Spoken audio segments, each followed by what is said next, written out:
英国作家阿道斯·赫胥黎在《美丽新世界》中描绘了一个高度发达、人人幸福的乌托邦世界。但你能想到吗？它可是最经典的反乌托邦文学之一。故事设定在2532年，那时候只有一个世界国，物质生活十分丰富，科学技术高度发达，你所有的需求和欲望都能被满足。在这里，你不用加班累成狗，衣食住行随时有，甚至不用发愁买房买车，不用担心生老病死。你可能会想，人的欲望是没有上限的，这个世界是怎么满足每个人的呢？故事也就从这儿开始了。那时候人们已经抛弃了自然生育，而是在一个叫做繁育中心的培养瓶中进行的。胚胎需要的氧气、营养通过流水线的方式供给，需要什么补什么，最后胎儿也像产品出厂一样出生。而且在出厂之前，这些胎儿的一生就被设定好了，他们会根据每个胎儿的健康程度分成阿尔法、贝塔、伽马、德尔塔、埃普西龙5个等级。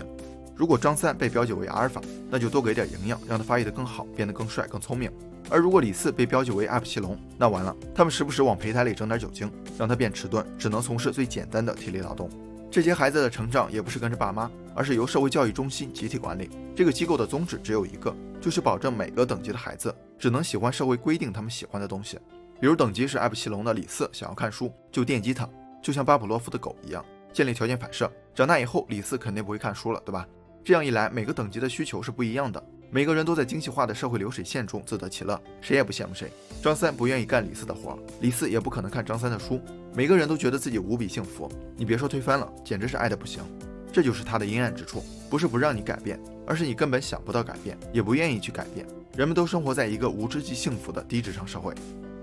虽然是1931年的科幻小说，但很多学者很早就看到了一丝不祥的征兆。尼尔·波兹曼在《娱乐至死》中就多次提到了美丽新世界，他根据美国当时的社会现状，推测赫胥黎的预言很可能会成为现实，也就是我们将毁于我们所热爱的东西。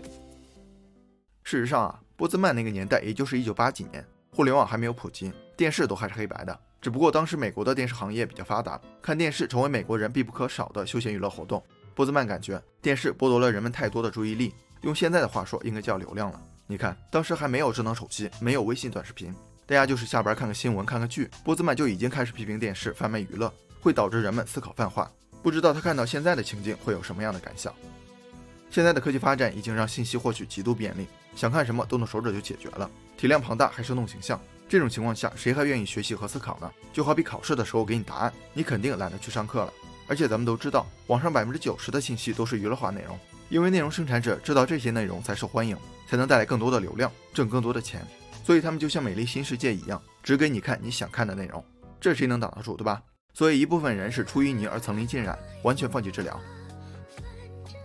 还有一部分人是一边娱乐至死，一边知识焦虑。我就是后一种，情绪一上头赶紧打鸡血，3分钟后接着奏乐，接着舞。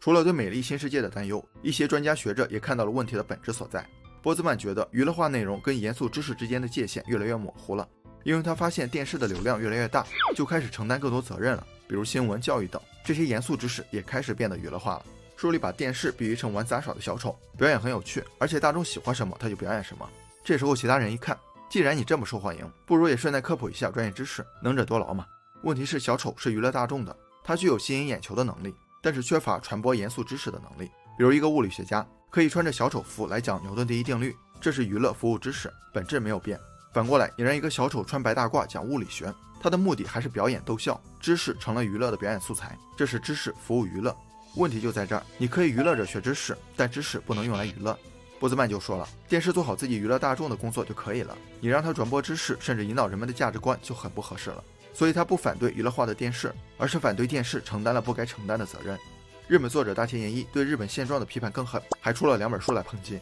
他觉得网络的便利性和娱乐化内容的泛滥，让越来越多的日本人变成了弱智，而且一代不如一代。年轻人沉迷于即时快乐，看低幼的泡沫剧、综艺节目，对网上信息完全不会质疑，看到广告马上冲动购买，这样很容易被媒体操控，活在别人设定好的框架里。再加上日本偏差值教育的影响，人的能力被数字化了，就像被贴上了标签，分个3、6、9等。在低分值学生的意识里，不管社会发生什么事儿，都有高分值的人顶着，所以他们得过且过，还心安理得。你看这个现象是不是跟美丽新世界惊人的相似？当然他也不反对网络信息和娱乐化内容，而是觉得正是因为这样的时代，人们才更需要去思考。就好比虽然考试给了你答案，但是你要有能力判断这个答案是对还是错。最后咱们再聊聊如何保持判断和思考的能力，也不是什么方法论，只是我自己一直在用的小技巧，分享给大家。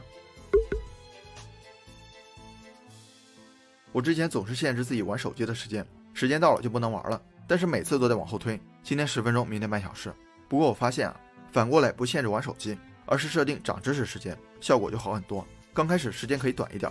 比如半个小时，这半个小时手机静音或者关机，把自己关到房间里就看书，或者打开一个博客坚持听完。就是说不管我玩了多久手机，至少今天我学习了。而且半个小时很短，很容易启动，后面形成习惯了慢慢增加。当你每天习惯性看2个小时书的时候，收获就大不一样了。不仅是看书，它还能以点带面，培养其他的自律习惯。就好比你买了一个漂亮的花瓶，就想把家里都收拾一番。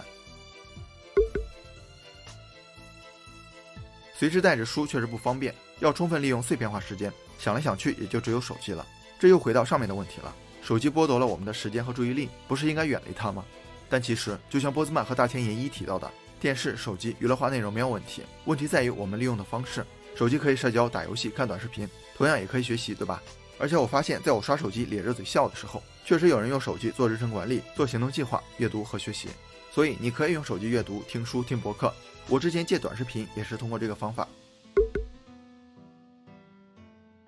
波兹曼在《娱乐至死》中提到了信息行动比这个概念，就是你获取了一个信息，这个信息对你行动的影响程度。比如我早上看了天气预报，就知道今天该穿厚点还是薄一点。但我吃某某明星的瓜，只能是看完一乐，该干啥干啥。大量脱离语境的信息对行动越没有影响力，信息行动比就会越大，一个人也就越无助越焦虑。所以我们在接收信息的时候，可以先评估内容的价值，再判断来源和真实性，最后思考要不要在这些内容上浪费时间。这样一来，我们就不容易轻信网上的信息，随波逐流或者站队互喷了。最后我们引用赫胥黎的一句话，我们正处在教育和灾难的竞赛之中，人们感到痛苦的不是他们用笑声代替了思考，而是他们不知道自己为什么笑，以及为什么不再思考。好了，本期视频就到这儿了，感谢您耐心观看。如果您喜欢星河的内容，还望订阅关注，分享给更多的朋友。一个人能走多远，要看他与谁同行。关注星河百度，咱们每周聊点有温度的成长内容。下期视频不见不散。